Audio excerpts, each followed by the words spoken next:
नमस्कार. मी गणेश तुकाराम शिंदे आपणा सर्वांचं आपल्या या यूट्यूब चॅनलवर स्वागत करत आहे.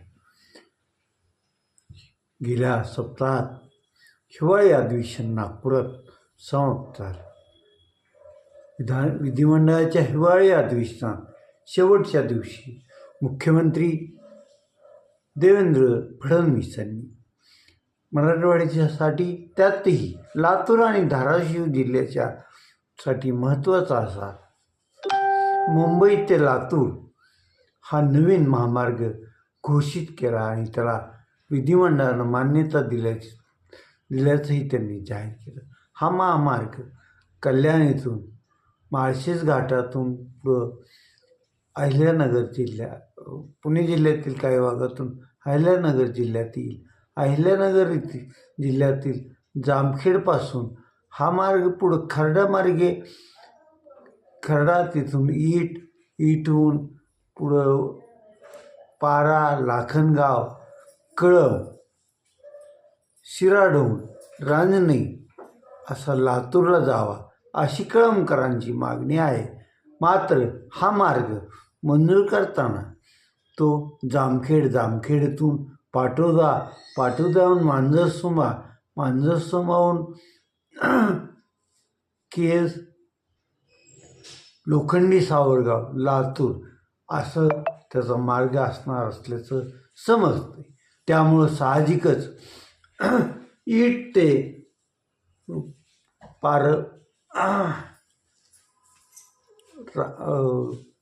जोडजावळापर्यंत लोकांनी आता या नवीन महामार्गाचं मार्ग हा जामखेड, खर्डा, ईट, पुढं लाखनगाव, कळंब, शिराढोण, रांजणी, जोडजावळा, लातूर असा असावा अशी मागणी आता सुरू केली आहे. त्या संदर्भात एक कृती समिती पण स्थापन करण्यात आली असून 4-5 दिवसापूर्वी कळंब येथे या समितीची बैठक पण पार पडलेली आहे. हा महामार्ग मुंबई ते लातूर अंतर कमी करणारा आणि वेगाचा असा असणार आहे. शासनाच्या मते मुंबईहून निघाल्यानंतर व्यक्ती 5 तासात लातूरला पोहोचेल असं शासनाचं म्हणणं आहे आणि लातूरहून निघालेला माणूस मुंबईतही 5व्याच तासाला पोचेल असं पण सांगणं आहे. हा मार्ग 6 पदरी का 4 पदरी असेल हे आता पुढे स्पष्ट होईल. या मार्गाचं काम महाराष्ट्र राज्य रस्ते महामार्ग हे करणार आहे. या रस्ते आत्ता लोक सुचवतात मार्ग त्यासाठी जास्त भूमी अधिग्रहण करण्याचं कारण पण लागणार नाही, कारण पूर्वीचाच हा रस्ता आहे तो राज्यमार्ग किंवा जिल्हा मार्ग आहे. त्याला थोडं वाढवल्यानंतर हा महामार्ग तयार होईल असं लोकांचं म्हणणं आहे. यामुळं हा महामार्ग ज्यावेळेस जामखेड, खर्डा, ईट, पारा, लाखनगाव, कळंब, शिराढोण मार्गे जाईल त्या मार्गामुळं या पट्ट्यातील बागायती शेती, त्याचबरोबर ऊस उत्पादक शेतकरी, व्यापारी यांना याचा फायदा होणार आहे. त्या महामार्गामुळं मग लातूरचा व्यापारी सहजरित्या अहिल्यानगर किंवा नाशिक किंवा पुण्याच्या बाजारपेठेत पोहोचू शकेल किंवा तेथील व्यापारी पण इकडे येऊ शकेल. दळणवळणाची चांगली साधनं झाल्यामुळं या परिसराचा विकास व्हायला मदत होईल. आता हा महामार्ग म्हणजे मुंबई लातूर हा नवीन महामार्ग जामखेड, खर्डा, ईट, पारा, लाखनगाव, कळंब, जोडजावळा, लातूर असाच व्हावा यासाठी या परिसरातील लोकप्रतिनिधी म्हणजे विधान परिषदेचे सभापती असलेले जामखेडचे राम शिंदे असोत, कडाष्टीचे आमदार सुरेश धस असो की मग परंडा बूम वाशीचे आमदार डॉक्टर तानाजी सावंत असोत, धाराशिव कळंबचे आमदार कैलास घाडगे पाटील असोत किंवा लातूर ग्रामीणचे आमदार रमेश कराड असोत, खासदार बजरंग बाप्पा सोनवणे, खासदार ओमप्रकाश भूपाल सिंह उर्फ पोनराजे निंबाळकर या सर्वांनी यासाठी आता प्रयत्न करावे लागतील. सरकारला या मार्गाने हा मार्ग कसा योग्य आहे, येथील लोकांच्या विकासासाठी तो कसा गरजेचा आहे पटवून सांगावं लागेल. त्यावेळेस हा मार्ग मुंबई, कल्याण, माळशेज घाट, अहिल्यानगर, कडा, आष्टी, जामखेड, खर्डा, ईट, पारा, लाखनगाव, कळंब, शिराढोण, रान्नी, जोडजावळा मार्गे लातूर असं होईल असं वाटतं.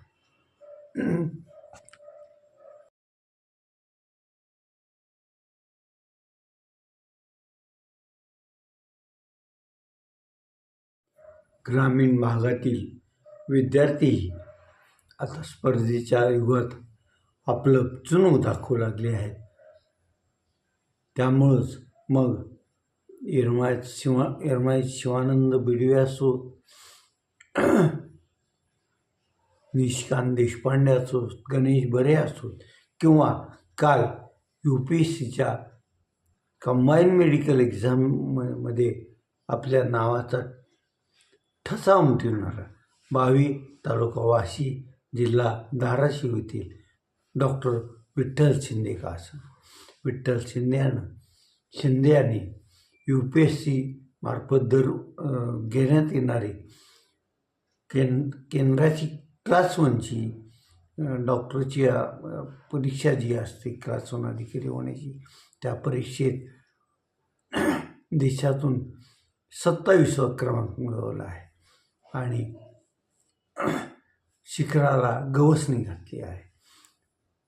डॉक्टर विठ्ठल शिंदे याचं प्राथमिक शिक्षण 22 येथे झालेलं आहे. तसं 22 हे गाव शैक्षणिकदृष्ट्या पुढारलेलंच आहे. तेथील शिक्षण संस्थाही ते 22 आणि आसपासच्या गावातील ग्रामीण विद्यार्थ्यांना शिक्षणाचं चांगलं योगदान देत असते असं दिसून आलेलं आहे.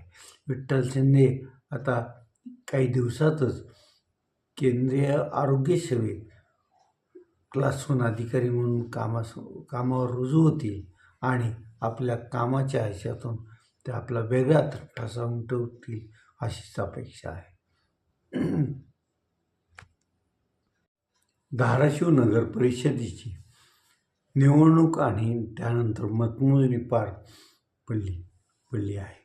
धाराशिव नगरपालिकेच्या आजपर्यंतच्या इतिहासात तसं पाहिलं तर जवळपास 3 दशकाहून अधिक काळ डोके कुटुंबातील कोणी ना कोणी नगरसेवक म्हणून सभागृहात असायचे.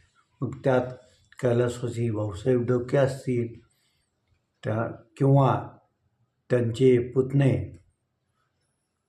शहराचे माजी नगराध्यक्ष राहिलेले संपतराव डोके असतील किंवा या संपतराव डोके यांच्या लहान बंधूच्या